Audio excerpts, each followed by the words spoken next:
Welcome. I'm Randy Silverman. I am Deputy Director of the Office of Gift Planning.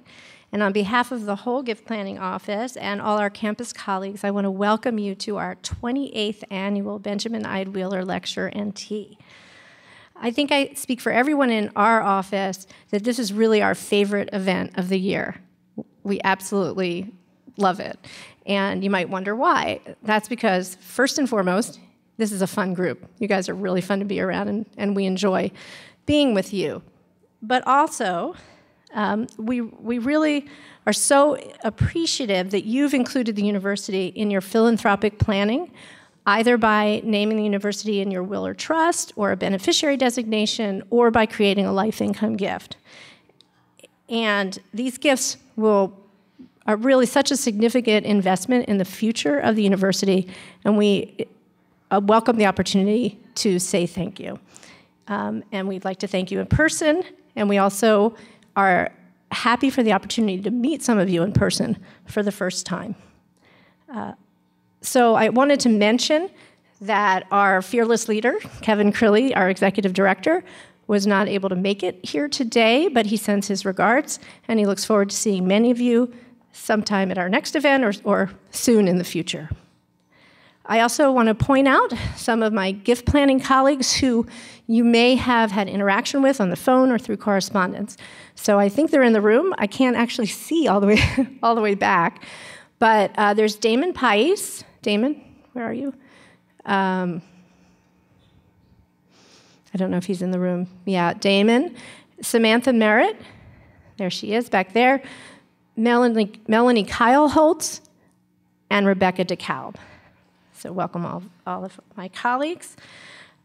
So as many of you know, the format for today is that we're going to hear from Professor Doudna, and then we're going to have a few minutes for question and answers, and Melanie and Rebecca will be walking around with microphones, so think of your questions, and you'll have time to ask those. We're then going to show you a short video that we're really excited about, and then we'll walk over to the Doe Library steps for our tea. So let's get started. We are very lucky today to have Professor Jennifer Doudna here to do our lecture. Professor Doudna is a professor of chemistry and molecular and cell biology. She's the Li Ka-shing Chancellor's Professor in Biomedical and Health Science. She joined the UC faculty in 2002 after 8 years at the faculty, on the faculty of Yale.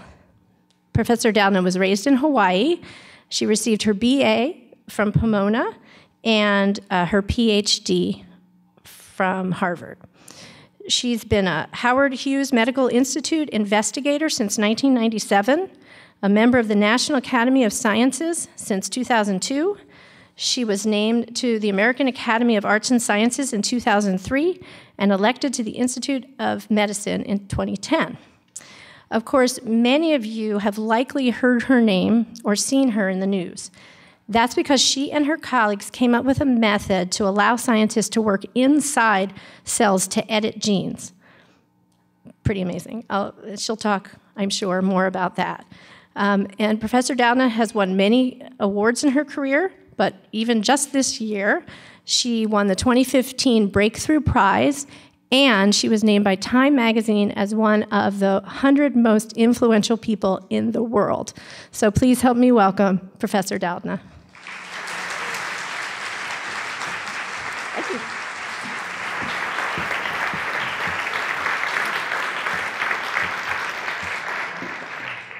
Well, good afternoon. It's a really great pleasure to be here and have an opportunity to tell you about some science that we've been doing in the lab and to share with you my own experience here at Berkeley. So I started my faculty career at Yale University in 1994.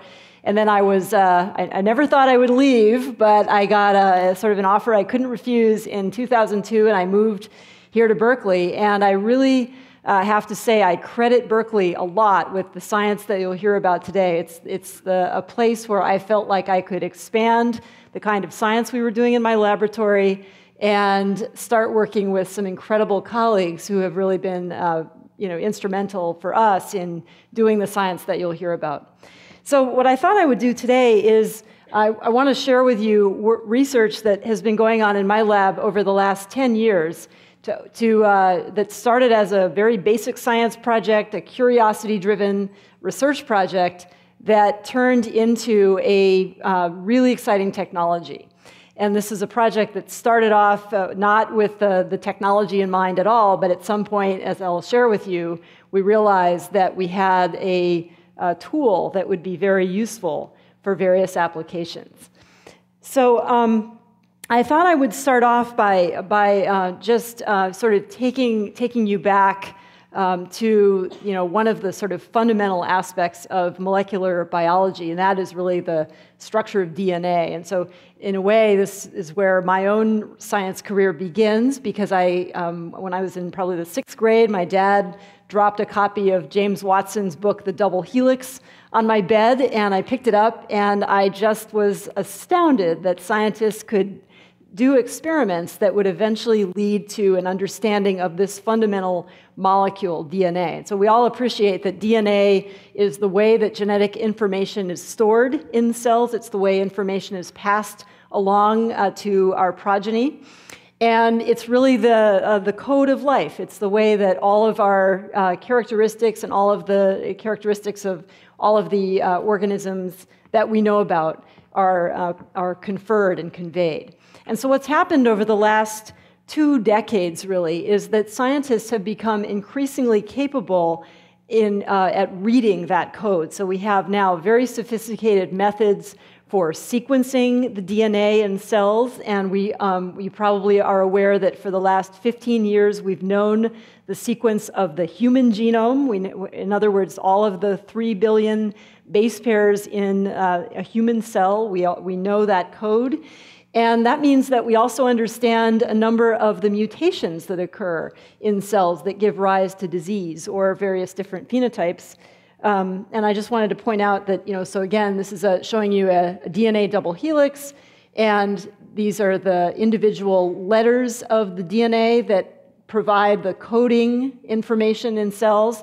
And imagine that, if even one of these base pairs is mutated or changed, that can sometimes give rise to a genetic disease. And so what's happened is that as scientists, we've had access to more and more of this information, but up until now, there hasn't been a way to really act on that information. We can see mutations and know how they work in causing disease.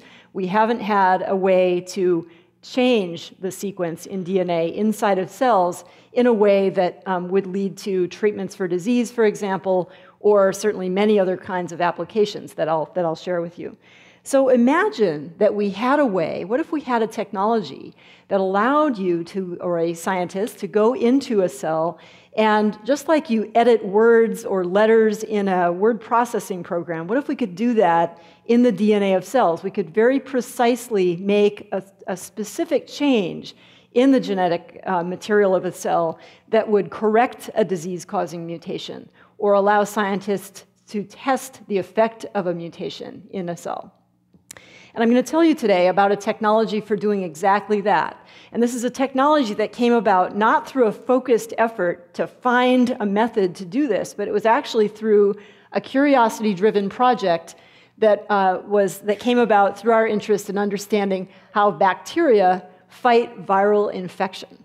All right? So it sounds like a big divide between those two things, and I'll tell you how those two types of science came together. And for me, it really began about 10 years ago when I got a call one day in my office here at Berkeley from my colleague Jillian Banfield, who's a very prominent scientist here at Berkeley, who does research on bacteria and the viruses that infect them. And her lab they don't do experimental science. They do a lot of sequencing-based experiments and analysis of the DNA sequences in bacteria and their viruses. And through that research, she uncovered a very interesting set of sequences in bacterial DNA that she called me to tell me about. And these were sequences that had come to be called CRISPRs. So this is the acronym. You'll see this word now sometimes in the media. And what it actually refers to is a series of repeated DNA sequences, illustrated by these black diamonds, that occur repetitively in one area of the bacterial chromosome. And what's interesting is that in between those repeated sequences are unique DNA sequences, shown by these colored boxes, that in 2005 were shown to correspond to sequences matching sequences in viruses that infect these bacteria. So this led Jill Banfield and a few others to hypothesize that these repetitive elements and this whole sort of area of the genome of a bacterium might actually be a way of recording infections that those bugs have experienced over time. So they might have a way of stealing a little piece of a viral sequence and inserting it into the genome in this array. And what made it look as though maybe this was some kind of a real genetic element of some importance in the cell was that in addition to these arrays, there were genes that were called CRISPR-associated or Cas genes that seemed to be very prevalent in the genome in bugs that had these arrays. So it really looked like some kind of a system that cells were conserving for some functional purpose. And so the hypothesis was that maybe these were perhaps represented a type of bacterial immune system. And up until now, nobody thought bacteria had a way of sort of an adaptive type of immune system the way that we have. But the idea was maybe this represents that kind of immune system. So why did Jill call me about this? Well, to explain that, I have to tell you, take a step back and sort of remind you about the central dogma of molecular biology and tell you a little bit about my lab's research focus. So you might know or you might remember that this is sort of what we call the central dogma in biology, which is that DNA is the molecule that encodes genetic information in cells, but to use that information, cells have to make other types of molecules that utilize the coded information in the DNA. And so to do that, they typically first make a copy of the DNA in the form of a molecule called RNA. And if this is a messenger RNA or mRNA, then this is a molecule that actually encodes a protein and can be translated into proteins by machinery in the cell. So this is the central dogma, and there's lots of variations on this theme, but this is what we're all taught when we take high school or introductory college biology. And my lab has actually been interested in sort of one of the variations on this theme, which is that it turns out that in lots of cases, the DNA actually encodes not a protein, but actually an RNA itself. So it's the RNA molecule that's made from the DNA that has the function in the cell. And we've always had an interest in this, and there's lots of really cool biology that shows that some of these RNA molecules are thought to be involved in the early evolution of life, and they do certainly lots of things in modern cells to control the levels of proteins that are made and things like that. So we've always been very interested in that. And Jill Banfield realized that the way that these CRISPR loci in bacteria might actually be utilized is through copies of those arrays in the form of RNA molecules. And so she contacted me as an experimentalist to see if we would like to do some experiments to test that hypothesis. So I thought this was sounded really interesting. And so we started to do a few experiments in the lab. And what emerged over the next several years from research in our lab and a few other labs that were starting to investigate this was the fact that, in fact, bacteria that have a CRISPR locus and these associated genes do have the ability to adapt to viruses that infect those cells. And the way these systems work is that cells are able to detect viral DNA that gets into the cell. They detect it as foreign DNA. They're able to integrate a little piece of this foreign DNA into the CRISPR sequence, and they do it in a very ordered way. They don't stick it in there randomly. They actually insert it such that a copy of the viral DNA is in between a copy of the repeated element on either side. And then that information is then transferred to the cell in the form of RNA. So that's what I'm showing you here, is a little cartoon of an RNA molecule being made, a copy of that sequence of the DNA. And then that RNA is then chopped up into smaller bits that each include one of the sequences derived from a virus.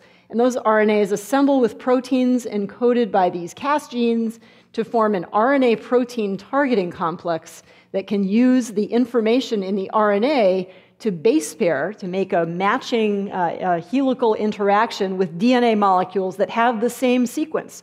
So if the virus tries to infect this cell, this sequence will recognize it, base pair with it, and allow these proteins to cut it up.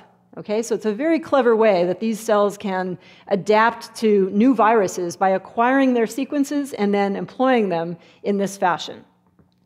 So for several years in my lab, we were doing sort of fundamental biochemistry and structural biology on this to try to understand the molecular basis for this pathway.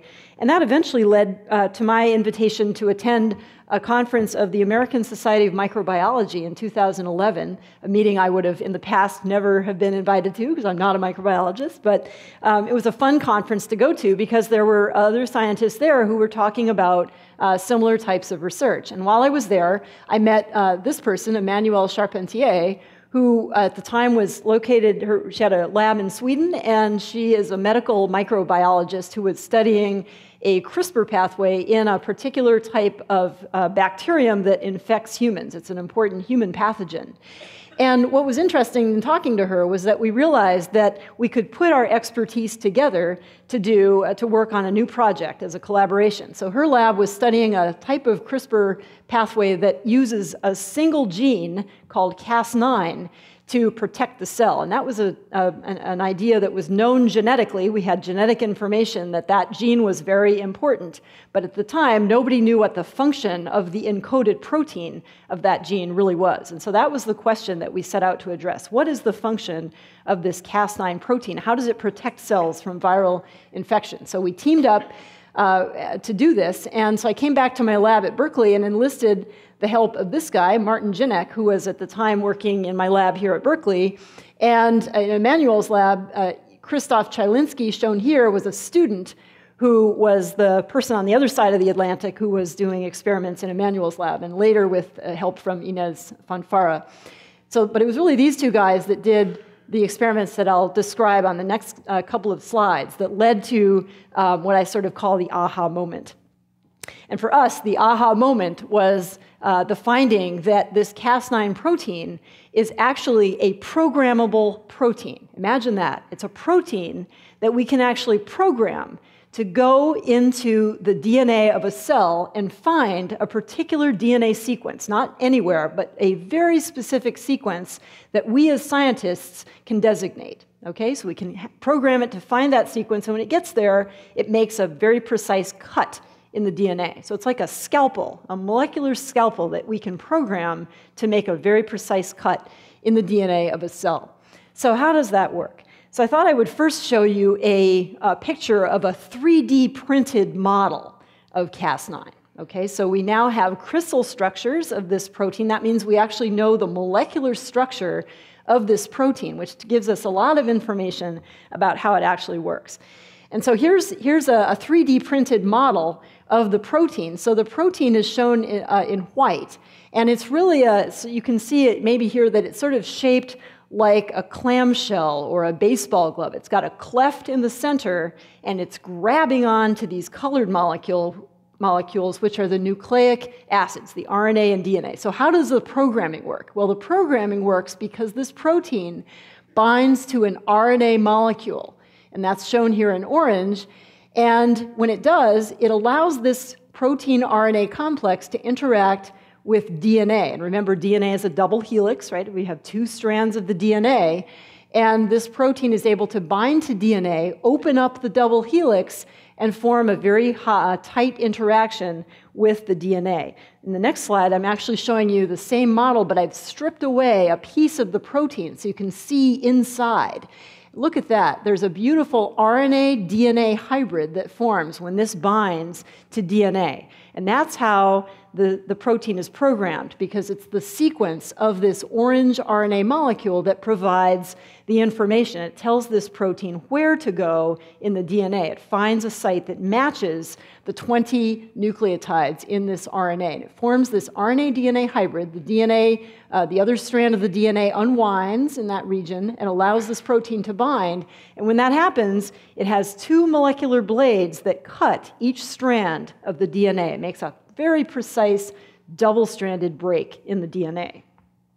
So now I'm going to show you a little more schematic view of this. So in this cartoon, the Cas9 protein is this blue blob sort of in the background. Here's the DNA molecule, the two strands of the DNA opening up inside the protein. And the way that this molecule actually functions in nature, in bacteria, is it requires two separate RNA molecules for the programming, right? So it has an RNA strand right here that has the 20 bases that provide the sequence information that allows this protein to recognize a particular site in DNA. But very importantly, we found out that it actually requires a second type of RNA called tracer, shown in red, which is a type of RNA that's necessary for this molecule here, which is coming in the bacterium. It's coming from the CRISPR locus to be produced and to be present in the cell in a functional form. But it turns out that the tracer RNA has also a set of base pairs that form with the end of this guiding RNA molecule, this CRISPR RNA right here, that forms a handle for binding to the Cas9 protein. And you have to have that. So both of those RNAs were essential for this reaction to work. And so this was a discovery that was made by Martin Jinek, doing sort of very classical biochemical experiments. And that led us to a point when we looked at his data and we realized that we could probably make a simpler version in the laboratory for this programmable protein that would involve just a single piece of RNA. And that was based on the idea that by trimming away parts of these two natural RNAs that are not essential for function, Martin recognized that we could link together the ends of these RNAs to create a single RNA that would have the capability of both binding to the Cas9 protein through this end over here, as well as guiding it to a particular DNA sequence through this end over here. And so that would make a molecule that would look kind of like this, where we have the two pieces of RNA that are linked together by a short chemical linkage. And so to test this, whether this would actually work in the lab with this sort of single RNA function to guide Cas9 to specific sites in a DNA molecule, Martin did a very simple kind of experiment, sort of a classic molecular biology type experiment, in which we took a circular double-stranded DNA molecule, which is shown here schematically. We looked at the DNA sequence in that molecule, and we designed 5 different forms of this single guide RNA that would direct the Cas9 protein to 5 different sites in this circular piece of DNA that are illustrated by these red bars. And these sites were chosen simply to be 20 base pair sequences that were adjacent to a very short GG sequence in the DNA that we also knew to be important for targeting by this protein. And so to do the experiment, we took these 5 different single guide forms of the RNA and added them to the Cas9 protein. We added this double-stranded circular DNA molecule, which is the substrate in the reaction, the thing that we're acting on. And then we added a separate enzyme that cuts the DNA a short distance upstream of this region, so that we would effectively be cutting out a little piece of the DNA that we could actually analyze. And this is the way we actually do the analysis of that DNA. So this is a sort of a gel system that we use to separate different sizes of DNA. And maybe you can see that each of the little pieces of DNA that was released in these different reactions has a different size. And the size corresponded exactly to the size we predicted based on the site of cleavage directed by each of these separate guide RNA molecules. So we really knew at this point that we had a programmable protein that we could direct to cut DNA at a sequence where we wanted it to introduce a break. And this is just sort of illustrating showing you again, sort of taking a step back and showing you the chemistry that's going on. So we have the protein and the RNA. This is the part of the RNA that provides the programming information, the sequence information. It binds to a double-stranded piece of DNA that has this little motif next to a 20 base pair sequence. And that forms this structure that I showed you in the 3D printed model of Cas9, where we have the DNA opened up and the guide RNA interacting with one side of the DNA, and that allows these blades in the protein to make a very clean double-stranded break in the DNA. So for bacteria, this is a great thing, right? Because it allows them to identify invading molecules, foreign DNA, and cut it up. So, but where's the technology here? So when we published this paper, we actually proposed, and this is just sort of showing you the abstract from this scientific publication. We proposed that this could be a very interesting system for RNA-programmed genome editing. So how did we make that connection? And to explain that, I have to tell you a little bit about research that was going on in parallel with this very, at the time, very obscure area of CRISPR biology. The very active area of research was studying what happens in cells when they detect a double-stranded break in the DNA, and how can scientists take advantage of those pathways. And so there was really a very rich line of sort of history of research in this area that showed that if you have so if this is a piece of the genome of a cell, this is a double-stranded DNA, if a double-stranded break occurs in the DNA, cells like plant and animal cells have very sophisticated ways of detecting that break and repairing it. And they have to, because these sorts of breaks happen naturally during cell division. They happen due to mutations like ionizing radiation and things like that. So they really have to have this machinery. And the way they repair these breaks is through two primary pathways involving something called non-homologous end joining, in which the two ends of the DNA are ligated back together chemically, typically with a very small insertion or deletion of sequence at that site. So it's a way that, that maybe a DNA sequence can be disrupted or mutated if the repair occurs in this fashion, or if there's what's called a donor DNA molecule present in the cell that has some sequence similarity to the sequence flanking the site of the double-stranded break, then this donor can actually be recombined into the DNA at the site of the break to introduce new genetic information at that place. And so, appreciating that this is a natural way that cells deal with double-stranded breaks, many scientists had realized that if we could actually control when and where we make a double-stranded break in the DNA of a cell, we could actually change the DNA sequence in a targeted fashion. And so that led to the development of what I like to call the hardwired technologies for making changes in genomes of cells, for doing genome editing. These were enzymes, various kinds of proteins, that can be designed to have a very specific DNA binding interaction. They have a very high affinity for a particular DNA sequence. And these technologies can be very robust. They can work extremely well for making changes, targeted changes in cells. The challenge, and the reason they had not really taken off very broadly as technologies, is that there's a lot of protein engineering involved, and for every experiment, the scientist has to make one or more new proteins and test them, make sure they're working, before you can actually conduct an experiment. And so we thought, wouldn't it be great if you could, instead of having to re-engineer a protein for every genome editing experiment, you could simply reprogram the same protein, Cas9, by changing the sequence of the guide RNA, something that's trivial to do with modern molecular biology methods. And so that was why we proposed this as a genome editing method. And so that paper was published in the summer of 2012, and what was very exciting for us was that within a few months, there were papers that began to be published, including from our own lab, showing that you could actually use this to make programmed changes, very specific changes in mammalian cells, including human cells. And the other thing that was sort of also really fun about this system is that it turns out that we could make mutations in the two molecular blades of the Cas9 protein such that they no longer cut DNA, but this protein retains the ability to bind DNA at sites that are directed by the guiding RNA. And so that means that we can park this complex at different sites in the genome of a cell.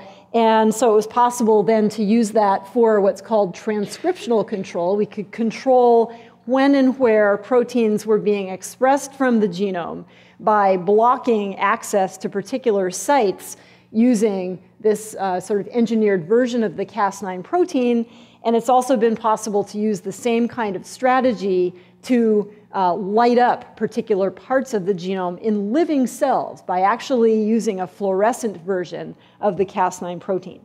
So I want to now take a little break, and I'm going to show you a video that illustrates how we imagine that this technology actually works inside of cells. And I should say this is a great video. It was made by a really talented artist, Janet Owasa, who works at the University of Utah, and was able to work with us to try to make a visual video that illustrates how we imagine that this works actually scientifically. Scientists have long imagined being able to make specific changes to the genetic code of a cell or organism. A revolutionary genome editing technology invented by scientists at UC Berkeley and Umeå University makes this possible using an RNA-guided protein called Cas9.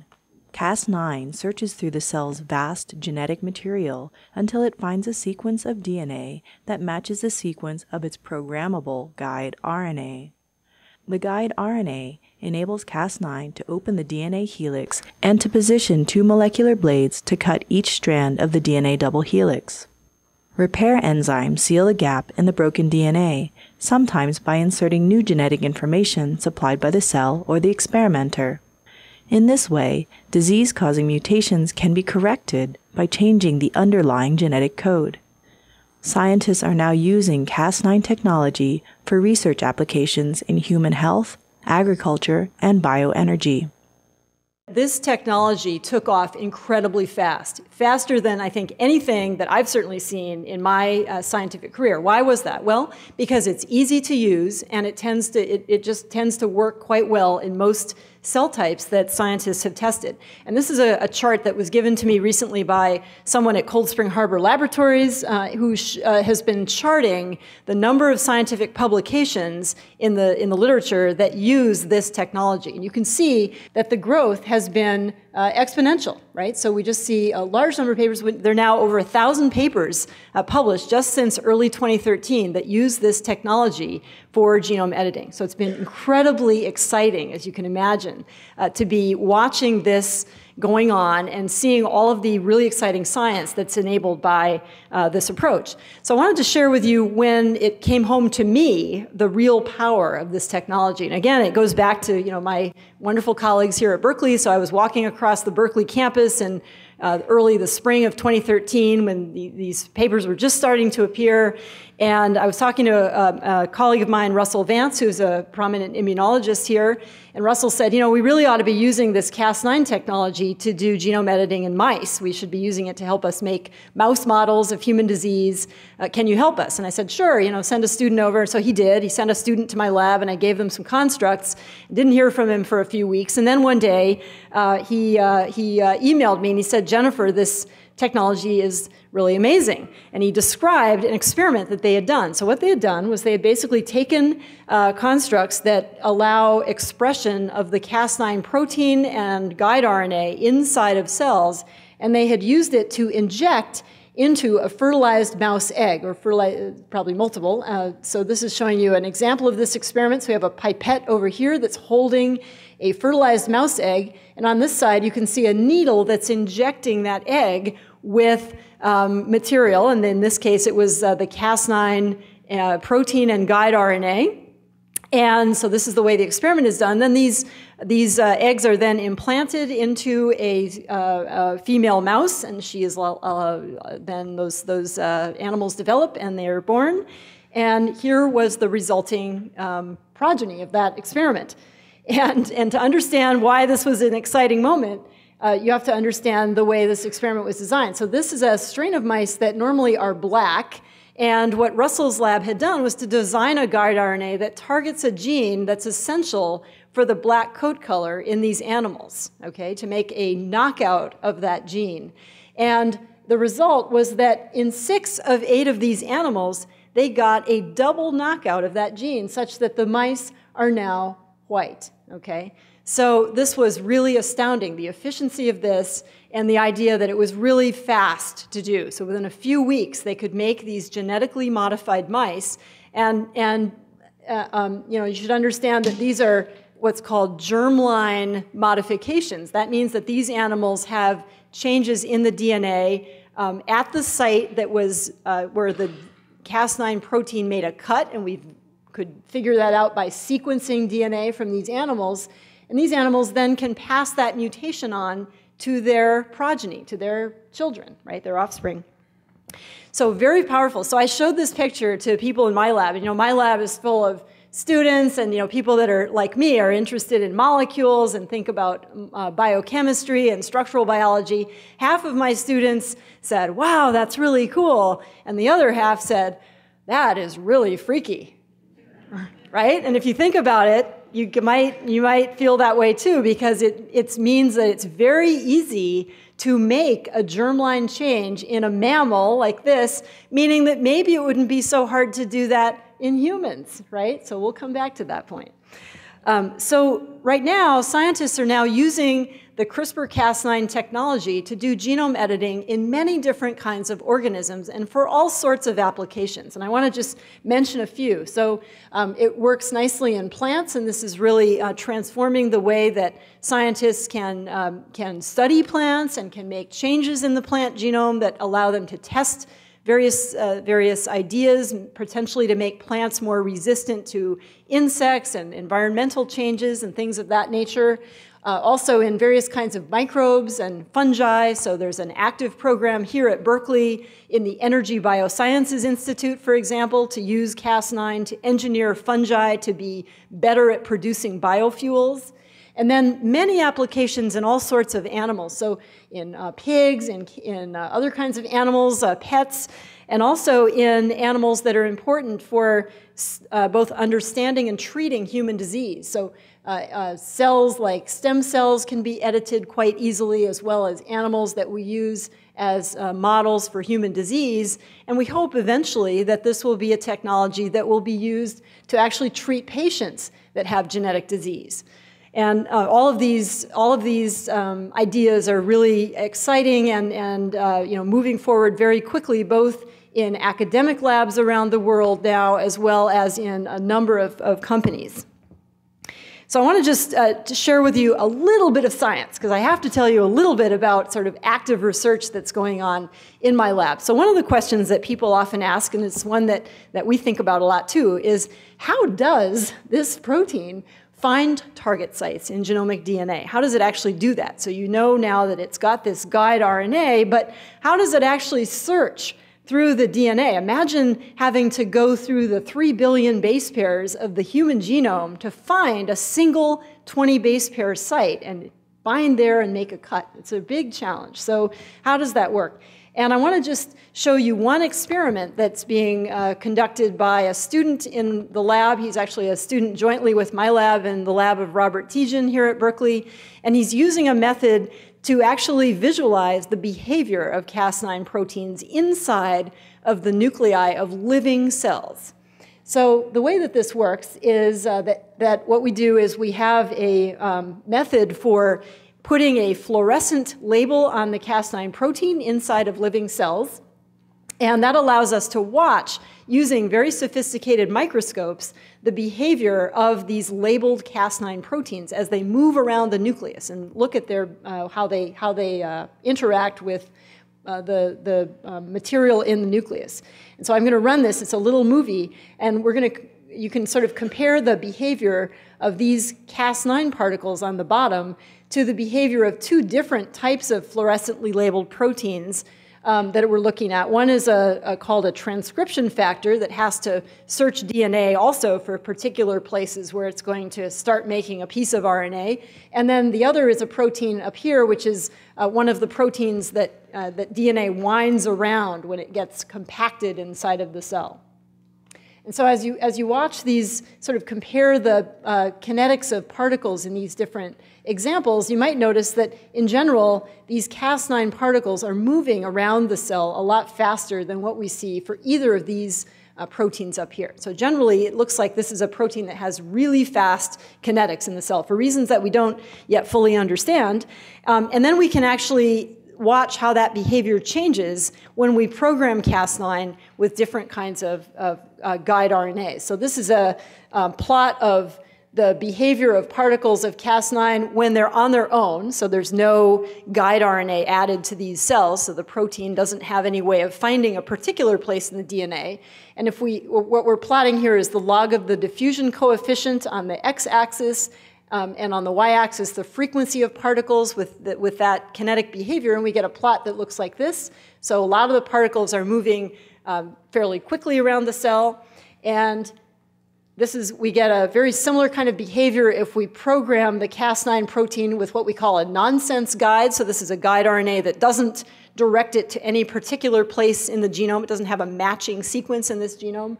But if we program it with a guide RNA that matches many sites in the genome, a repetitive DNA element that's present in about 300,000 copies, now what you can see is that a lot of these programmed Cas9 particles are moving a lot more slowly around the cell. So they have slower kinetics.